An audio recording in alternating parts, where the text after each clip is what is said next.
Halo Sobat Tani, perkenalkan nama saya Irwansyah. Saya merupakan mahasiswa dari Politeknik Pembangunan Pertanian Bogor semester 3, Prodi Penyuluhan Pertanian Berkelanjutan. Pada video kali ini, saya akan menjelaskan cara pembuatan mol dengan menggunakan nasi basi.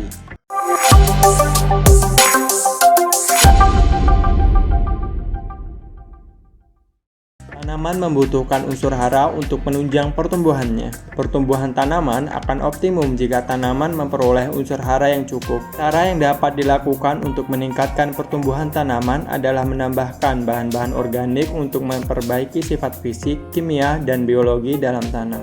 Upaya yang dapat dilakukan untuk mencukupi kebutuhan nutrisi tanaman adalah mengganti bahan kimia yang akan merusak tanah dan lingkungan dengan menggunakan mikroorganisme lokal atau mol. Mol merupakan mikroorganisme lokal, yaitu sekumpulan mikroorganisme yang berfungsi sebagai pupuk organik cair dan atau starter dalam pembuatan kompos organik. Mol akan mempercepat proses pengomposan dan sebagai dekomposer yang akan mempercepat penguraian senyawa-senyawa organik. Pada video kali ini, kita akan menggunakan nasi basi sebagai sumber karbohidrat dan sumber mikroorganisme. Bahan utama pembuatan mol terdiri atas karbohidrat, glukosa, dan sumber mikroorganisme. Langkah pembuatan mol yang pertama adalah menyiapkan alat dan bahan.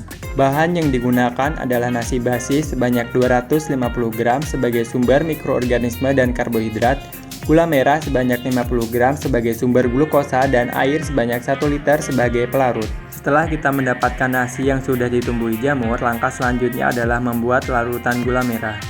Gula merah sebagai sumber glukosa dirajang untuk mempermudah proses pelarutan. Setelah dirajang, kemudian ditambahkan 1 liter air, kemudian diaduk hingga merata.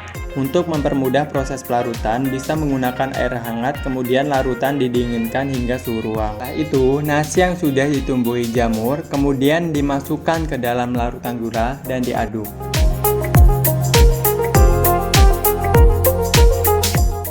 Selama proses fermentasi, mikroorganisme akan mengeluarkan gas yang harus dikeluarkan agar botol tidak meledak.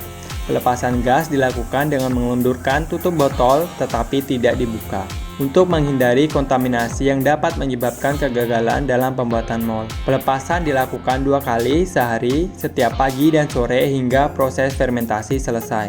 Mol dikatakan berhasil jika telah memenuhi ciri-ciri, yaitu bahan yang digunakan untuk membuat mol hancur terdekomposisi oleh mikroba.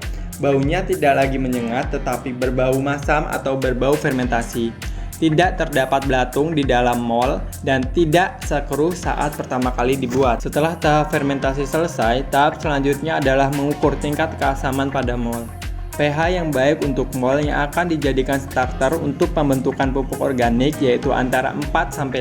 Jika pH terlalu rendah, hal itu dipengaruhi oleh waktu fermentasi mol yang terlalu lama. Aplikasi mol sebagai pupuk organik cair dilakukan dengan cara diencerkan dengan 100 ml per liter air dan diberikan dengan cara dikocor pada bagian akar tanaman. Aplikasi pupuk organik cair sebaiknya dilakukan sesuai dosis dan tidak mengenai daun dan batang tanaman. Jika ingin digunakan sebagai biodekomposer, maka larutan mol diencerkan sebanyak 800 ml per liter air.